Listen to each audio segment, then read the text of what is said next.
Good morning students. B Com part first के paper first principle of management प्रबंध के सिद्धांत में जो हमारे पिछली वीडियो में हम जो टॉपिक अध्ययन कर रहे थे संचार के प्रारूप तथा प्रकार यानी कि forms and types of communication. तो उसके अंदर जो हमने 4 प्रकार जो बताए थे उसमें पहले वाले जो प्रकार है संबंधों तथा संचार श्रृंखलाओं के आधार पर इस टॉपिक पे हमने हमारे पिछली वीडियो में डिस्कस कर लिया था। आज के इस वीडियो में हम सेकेंड नंबर का जो प्रारूप है प्रवाह या दिशा के आधार पर उस बिंदु पर हम डिस्कस करेंगे। तो इसके अंदर हम बात करें प्रवाह या दिशा के आधार पर किस किस प्रकार के संचार होते हैं। इन्हें हम 4 भागों में विभाजित कर सकते हैं। सबसे पहला है अधोगामी या ऊपर से नीचे की ओर जाने वाला संचार यानी कि डाउनवर्ड कम्युनिकेशन। तो उसकी अगर हम बात करें तो जब संदेशों का प्रवाह उच्च अधिकारियों से अधीनस्थ अधिकारियों या कर्मचारियों की ओर होता है तो उसे अधोगामी संचार कहते हैं। जैसे कि जब कंपनी के महाप्रबंधक अपने सहायक महाप्रबंधक शाखा प्रबंधक को संदेश भेजता है तो उसे अधोगामी संचार ही कहते हैं। ऐसे संचार संगठन में प्रबंधकीय पदानुक्रम के अनुसार क्रमशः ऊपर से नीचे की ओर लंबवत रूप से प्रभावित होते हैं, यानी कि वर्टिकल रूप में हम ये संचार प्रभावित होते हैं। ऐसे संचार को कर्मचारी संचार यानी कि एम्प्लॉय कम्युनिकेशन भी कहते हैं, क्योंकि ये संचार कर्मचारियों के लिए होते हैं। अधोगामी संचार में प्राय जो संदेश होते हैं कार्यों के संबंध में आदेश या निर्देश, कार्यों के संबंध में सूचनाएं, उनका अन्य कार्यों से संबंध, संस्था की नीतियां तथा कार्यविधियां, संस्था के नियम, कार्य के निष्पादन में उच्च अधिकारियों के विचार, डांट फटकार, प्रशंसा, आलोचनाएं, अधिकारियों के अधीनस्थों से कार्य संबंधी प्रश्न आदि सम्मिलित होते हैं। अधोगामी संदेश लिखित, मौखिक, सांकेतिक किसी भी प्रकार के हो सकते हैं। प्रत्येक की अपनी अपनी उपयोगिता होती है। अधिकारी स्वयं समय परिस्थितियों के अनुसार किसी भी माध्यम का चुनाव कर सकते हैं।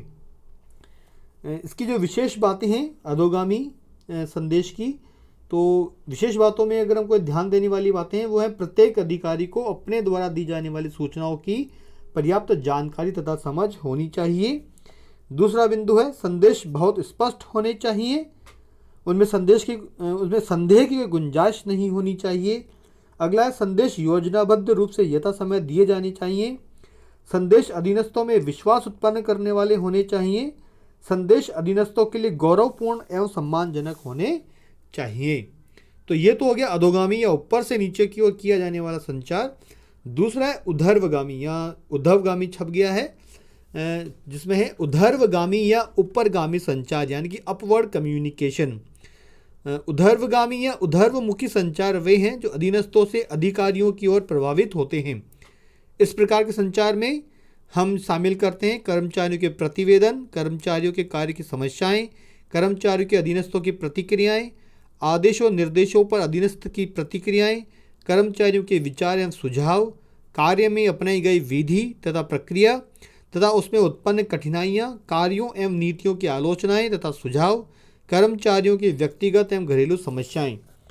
इसकी अगर हम बात करें लाभों की कि इनके लाभ क्या क्या हैं, तो किसी भी व्यावसायिक संस्था में उधर्वगामी संचार बहुत ही आवश्यक होते हैं।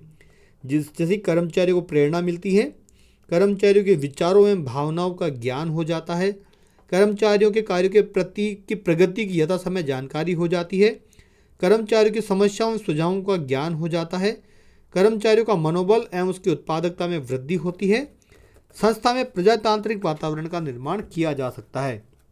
और अगर हम इसके दोषों की बात करें, उधर्वगामी संचार के प्रमुख दोष हैं जैसे कि अधिकांश अधीनस्थ कर्मचारी संचार कला को भली प्रकार नहीं समझते हैं, अतः वे अपनी बात प्रस्तुत नहीं कर पाते। जब कर्मचारी हीन भावना से ग्रसित होते हैं तो वे उधर्वगामी संचार प्रभावहीन हो जाता है। थर्ड बिंदु है वे अपने पद की स्थिति के कारण उच्च अधिकारियों से अपनी बात कहने के संकोच करते हैं।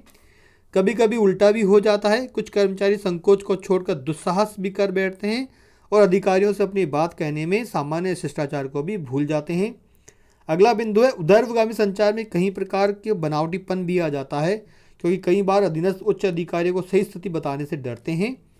अगला है कुछ प्रबंधकों में सुनने की क्षमता नहीं होती, इसके कारण वे अपनी आशा के प्रतिकूल कुछ भी बात सुनते ही आग बबूला हो सकते हैं, इसलिए उधर्वगामी संचार सफल नहीं हो पाता। थर्ड बिंदु है समतल या क्षैतिज संचार, यानी कि हॉरिजॉन्टल कम्युनिकेशन।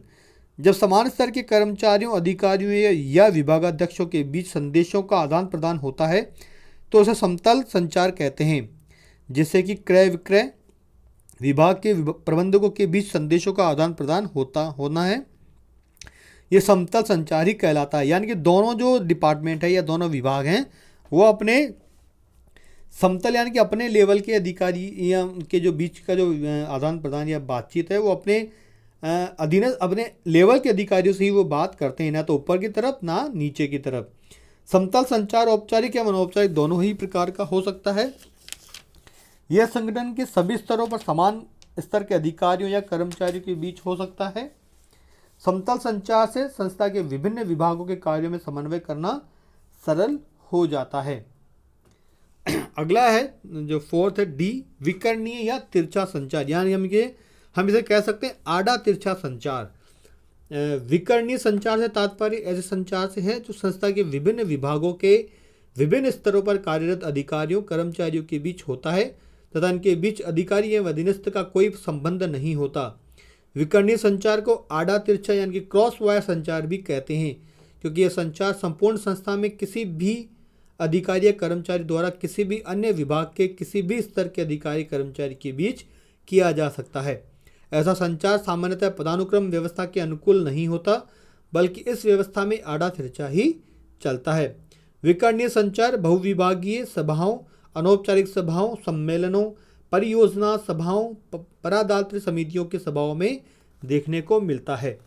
इसके अगर हम गुणों की बात करें विकर्णीय संचार के, तो पहला है कर्मचारियों के मनोबल में वृद्धि होती है, सभी स्तरों पर समन्वय की सुविधा होती है, कार्यों को त्वरित गति से संपन्न किया जा सकता है।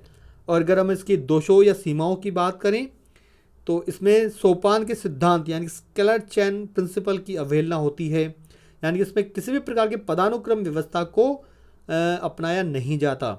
इससे संस्था में अनुशासन बनाए रखने में कठिनाई आती है, क्योंकि कोई भी व्यक्ति किसी से भी सीधी बात कर लेता है। और थर्ड अगर हम इसकी बात करें दोष की, तो इस पर कोई भी अधिकारी एवं कर्मचारी संस्था में किसी भी अन्य अधिकारी कर्मचारी से संपर्क कर लेता है।